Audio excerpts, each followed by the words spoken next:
เพราะหมู่กลัวหมู่นั้นเห็นจึงลบไปเสียทางหนึ่งฝ่ายหมู่ตัวนั้นพอเห็นราชสีห์แอบไปทางหนึ่งกับคิดว่าราชสีห์ตัวนี้กลัวเฮาพอหันหน้าเฮาแล้วก็วิ่งลบหนีไปวันนี้เฮาจะต่อสู้กับราชสีห์ตัวนี้ละมันก็ห้องราชสีห์มาต่อสู้กันมันหมู่ป่ามันก็อ้วสหายเฮามี4 เท้าท่านมี4 เท้าเหมือนกันกลับมาสู้กันก่อนเถิดท่านกลัวเฮามันก็ราชสีห์พอฟังคำท้าของหมู่ป่านั้นก็อู้ขึ้นมาว่าหมู่ป่าวันนี้เฮาบ่สู้กับท่านแต่อีก7 วันเฮาก็จะมาสู้กันที่นี่แล้วตกลงตามนั้นก็กลับเข้าป่าไปฝ่ายหมู่ป่าก็รู้สึกเบิกบานใจที่ได้ต่อสู้กับราชสีห์จึงเรื่องนี้กลับไปอวดพวกพ้องเป็นการใหญ่พวกหมู่ป่าตกใจด่ามันว่าหมู่ป่าทำอย่างลงไปบ่เจียมตัวเก่าไปตาสู้กับราชสีห์ได้อย่างใดเดี๋ยวเขาก็จะมากินเฮาละมันพอทราบความว่าเฮาตัวเก่าทำความผิดร้ายแรงติดไปสู้กับราชสีห์ก็กลัวตายถามว่าเอ้าแล้วอย่างอี้เฮาจะทำอย่างใดดีหมู่ป่าจึงแนะนำเพื่อนมันว่าจงไปตีฤาษีแล้วมันมีอุจจาระอยู่ก็ไปเกือกตัวอยู่ที่หั่นปล่อยแห้งติดตัวสัก7 วันพอถึงวันที่7ก็เกือกตัวจุ่มด้วยน้ำค้างตอนเจ้าแล้วก็ไปยืนอยู่เหนือลมก่อนราชสีห์จะมาเจ้าจะรอดชีวิตมาได้มันได้ทำตามนั้นในวันหน้าต่อสู้ราชสีห์ก็มาถึงก็ได้กินหมูป่าก็อู้ขึ้นมาว่าหมูป่าท่านช่างคิดหาชั้นเชิงได้ดีมากหากท่านบ่เปื้อนอุจจาระเฮาจะเขมือบท่านตรงนี้แหละเฮาขอยอมแพ้ให้ท่านเป็นฝ่ายชนะกันแล้วกันแล้วก็กล่าวเป็นคาถาว่าหมูเป็นสัตว์สกปรกมีขนเหม็นเน่ามีกลิ่นเหม็นฟุ้งกระจาย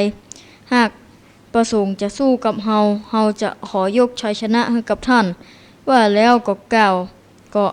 าวแล้วก็รีบหนีไปเพราะทนกลิ่นเหม็นบ่ไหวหมู่ป่าก็รีบกลับไปบอกถึงชัยชนะของตนให้แก่พวกพ้องแล้วก็พากันอพยพหนีไปอยู่ที่อื่นเพราะกลัวราชสีห์จะมารังควานแหมนิทานเรื่องนี้ก็สอนว่ารู้จักรักษาตัวรอดเป็นยอดดีครับเนาะอันนี้ ก็เป็นเรื่องของหมูหนีตายเนาะครับหมูหนีตายตัวละครมี2 ตัวเนาะครับก็คือมีหมูป่าตัวหนึ่งเป็นตัวแทนเนาะเป็นตัวแทนของหมู แล้วก็มีเจ้าป่าก็คือราชสีห์เนาะราชสีห์เป็นสัตว์ที่ดุร้ายนะเนาะซึ่งมีนิสัยดุร้ายก็ชอบล่าสัตว์แต่หมูนี่ก็มีจริตนิสัยคือสัญชาตญาณก็คือสกปรกเนาะสกปรกหมูไปเลยเนาะบุญหมูก็สกปรกมีกลิ่นเนาะหมูทั้ง2 ตัวละครนี้มาเจอกันบอกว่ามาเนาะหมูได้ไปท้าเนาะท้าราชสีห์ว่าเขาก็มี4 เท้าเหมือนกันเนาะมี4 เท้าเหมือนกันเหี่ยงมาสู้กันเนาะ ราชสีห์ก็ว่าโอ้หมูนี่มาเกียมตัวสักหน่อยเนาะมาตาแผดเจ้าป่าเนี่ยก็เลยว่ามันไปยังเนาะวันนี้ข้ามไปสู้เตี้ยแหม7 วันเนาะ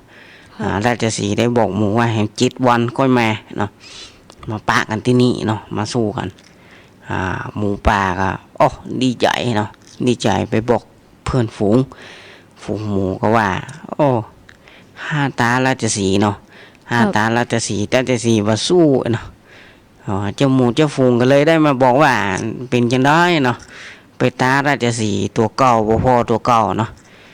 ตัวเก่าบ่พอตัวเก่าราชสีห์จะเขมือบเจ้ากับกำเดียวแล้วเนาะนี่อย่างมาเตรียมตัวเนาะแต่หมูนี่มันกลอุบายมันดีเนาะกลอุบายมันดี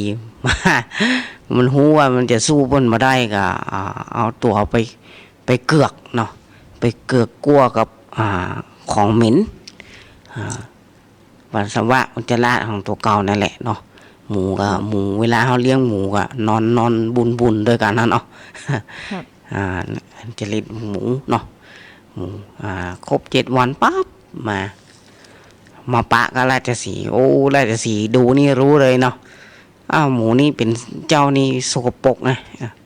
สกปรกเนาะ ครับ ข้ามบาสู้ละเพราะว่า